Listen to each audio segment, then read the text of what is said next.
Tatluhin natin. 3 piraso. Ayan. Ibali 6. Ayan. So, ilagay natin dito sa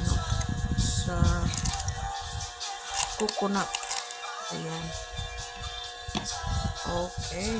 And then, lagyan natin ng fresh milk.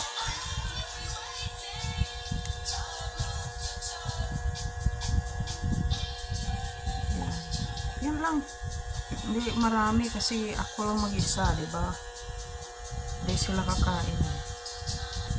Lagyan natin mga 1 tablespoon na brown sugar. So, ayan, nalagyan ko na ng ng 1 tablespoon lang na sugar. Haluin na lang natin. Halo-halo. Halo-halo coconut. Ayan. Note guys, ito ay maginaw kasi nilagay ko to sa fridge. Pagkatapos kong ginayat itong coconut. Yang coconut guys. Ayan. Ayan. At saka mayroon pala akong teka muna. Parang panghapunan na ito. Mayroon ako akong kunti na lang na cereal. Lagyan ko dito sa lagyan ko din ng cereal. Ayan. Pag hindi ko to maubos, ilagay ko sa refrigerator para bukas. O, diba? Ice cream na lang kulang at halo-halo na ito guys. No, ganito lang. Ang dessert sa probinsya.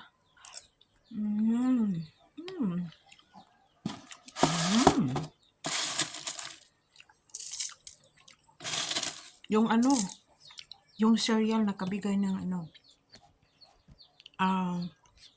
pinasarap niya lalo. Ayan.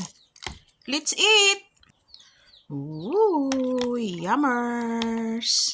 Lagay tayo dito sa kasi marami siya, hindi natin maubos. Ang daming meat. Ayan.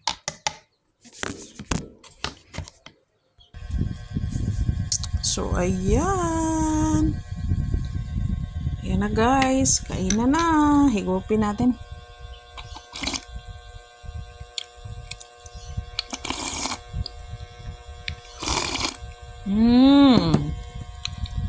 Sarap. Ang sarap ng fresh buko.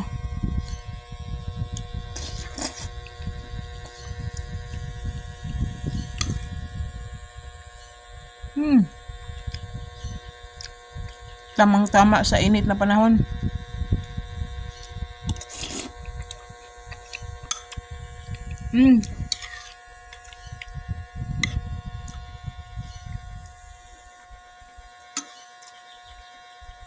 Sarap. Lalong sumarap siya kasi sa cereal.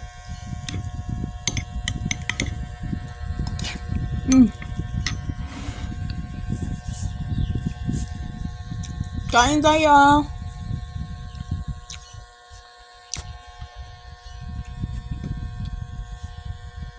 Thanks for watching.